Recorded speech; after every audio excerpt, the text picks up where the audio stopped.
기본소득 정말 증세 없이 가능한가? 증세 없이 가능하죠.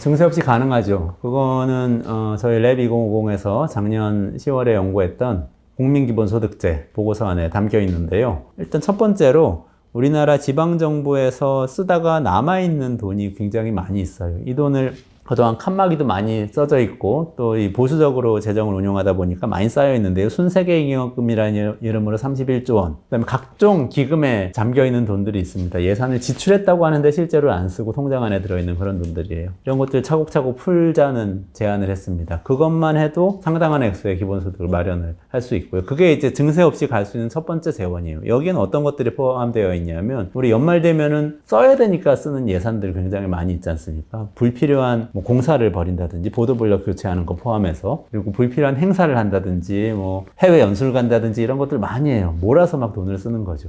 그렇게 쓰지 말고 그런 돈은 딱 모아서 기본소득 재원으로 쓰자. 똑같이 국민들에게 나눠주자.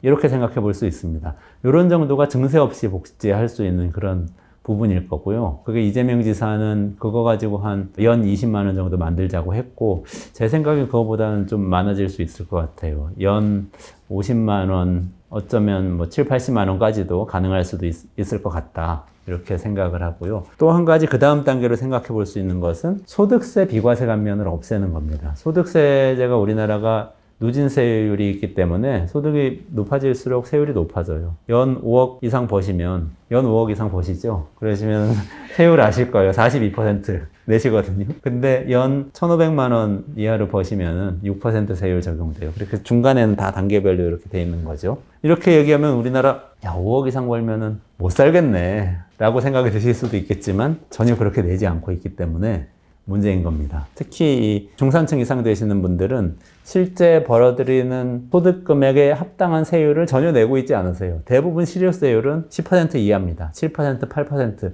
연말정산하시면 국세청에서 나오는 최종 고지서에 나오거든요. 퍼센트. 그거 한번 확인해 보세요. 굉장히 낮다는 걸 아실 수 있을 거예요. 왜 그러냐? 비과세 감면 때문에 그래요. 근로자 공제, 자녀 공제, 교육비 공제, 의료비 공제, 기타 등등 이런 것들인데, 신용카드 공제도 있고, 이런 것들이 다 소득이 많은 분들한테 유리하거든요. 왜냐하면 소득을 많이 벌어들이니까 세금도 상대적으로 많이 내고 세율도 높죠. 그러니까 공제도 똑같은 돈을 써도 똑같은 공제를 받아도 절감되는 세액이 더 높아요. 그래서 유리합니다. 게다가 신용카드 같은 거 더 많이 쓰죠. 그러니까 더 많이 공제를 받게 되죠. 이것들을 싹 없애면 그 다음 재원 마련할 수 있어요. 이 재원이 사실은 꽤 됩니다. 80조 원 정도 돼요. 80조 원이면요. 우리나라 국민이 5천만 명이잖아요. 이 5천만 명한테 한 달에 10만 원 넘게, 한 12만 원, 13만 원 나눠줄 수 있는 그런 재원이 됩니다. 근데 물론 한꺼번에 다 못 없애니까 그 중에 절반을 먼저 정리를 해본다든지 3분의 1을 먼저 정리해본다든지 그럴 수 있겠죠. 그리고 그 다음 단계로 생각해 볼 수 있는 건 기본소득 액수가 조금씩 높아진다면 다른 복지제도들 중에서 현금 수당으로 나가는 거 통합을 할 수가 있습니다. 예를 들면 아동수당 월 10만 원씩 만 7세 이하는 나가죠. 이것보다 기본소득 액수가 높아지게 되면은 통합을 할 수 있어요. 아동수당 10만 원 대신에 기본소득 20만 원 받으세요. 그럼 되는 거죠. 간단합니다. 그리고 지금 소득 수준에 따라서 25만 원 내지 30만 원 받는 기초연금이 있습니다.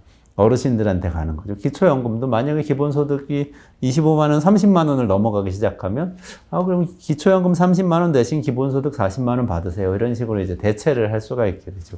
여기서부터 재원을 확보하면은 이것도 재원이 꽤 됩니다. 이것뿐만 아니라 예를 들면 현금성으로 나가는 구직 촉진 수당들이 있어요. 예를 들면 취성패 같은 거 아시죠? 취업 성공 패키지라고 그래서 청년들은 좀 아시는 분들도 계실 텐데 모르신다면 못 찾아 드신 거예요.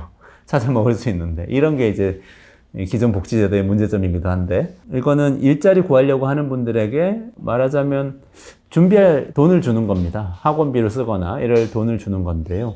그런 돈들은 사실 기본소득에 포함돼도 돼요. 만약에 한 달에 30만 원 이상 되는 수당이 아니라면 30만 원 기본소득 생기면 그거 한 10만 원 학원비 받으시는 대신에 30만 원 기본소득 받으세요.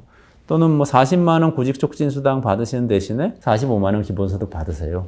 이렇게 할 수 있는 거죠. 기본소득 이 액수가 높아짐에 따라서 다 이렇게 통합할 수 있는 것들입니다.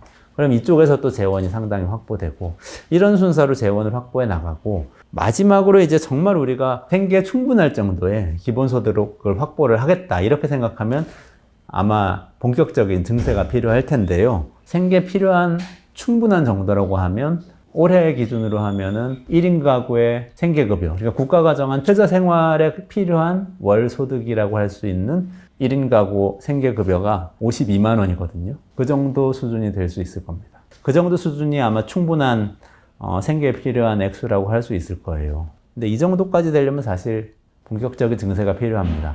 그 증세에는 데이터세라든지 국토보유세라든지 하는 불로소득에 대한 과세도 포함될 수 있고, 부가가치세라든지 또 소득세라든지 하는 것처럼 전체 GDP, 우리가 벌어들인 돈 중에서 거두는 그런 세금도 있을 수 있을 겁니다. 이런 것들이 이제 포괄되어야 나중에 충분한 기본소득으로 갈 수 있을 거예요.